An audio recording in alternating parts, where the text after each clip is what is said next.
Yeah, if you guys own a 3000 GTR Stealth, you know you don't really want to be doing your 60K timing belt maintenance. Just, you know, here, wherever I'm at, really don't even know. Random apartments. Yeah. So we got the car back together, and we've just been testing the transmission a little bit. And this engine hasn't even really been touched in 2 years. I'll only get out of the sun a little bit. So you kind of think, no problems, right? And that's kind of what we thought. It's been running great, no issues at all, really. And then today, put a couple miles on it, and it shuts off. And I'm like, I don't know, maybe there's something in the tune, you know, a little minor glitch we need to resolve, whatever. So put it in neutral, tried starting it, didn't sound right. I'm like, yeah, that's definitely something with the timing belt. And so I just rolled down into this so far friendly apartment complex. Sorry to all the residents here. We got Hunter, came and rescued me. And currently we got the timing components out, basically, out of the way. And show us what we found when we took the lower cover off. Because it had skip teeth. To be clear, we checked and the cam gears were off. Many teeth, probably like 4. Not good. Very, very good chance that some valves are bent.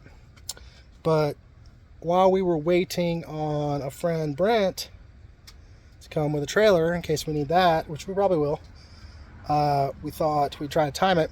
And so we've been doing like the credit card trick and stuff like that and trying to get the cam gears back where they're supposed to be. And it's been fighting us. I think we got 3 of them real close. One of them was off still. But I'm like, you know, let's just take this lower cover off because it didn't skip tie for no reason. And the belt was still tight. So we run one of our solid tensioners on this engine, and it's never given us a problem. It's still tight. So something had to get in around the crank cog for all 4 cam gears to be off and the belt to still be tight. So I took the lower cover off, and look what Hunter found. Yeah. So you can see here a really nice zip tie. And this is one of those low profile jobs from Jags, which I like because they don't have the big nut on top.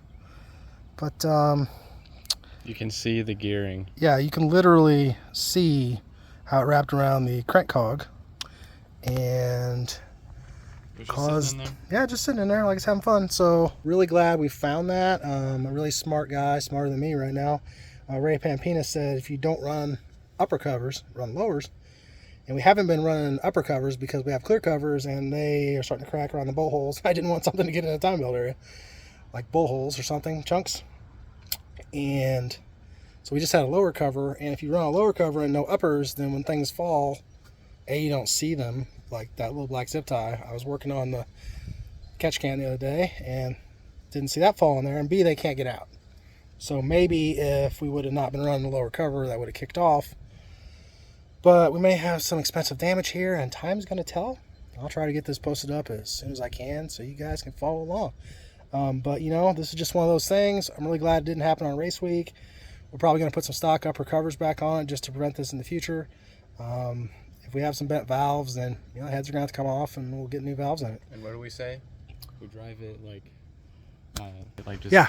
Yeah, I mean, if you were doing... You don't want to just send it right down immediately. If you were doing 8,000 RPM and that happened, you know, I don't know, maybe you chuck a valve into a piston and break the piston so badly. But it did not sound right when I was cranking, so that could be just out of time. It was trying to fire, but it could also have a bunch of bent valves.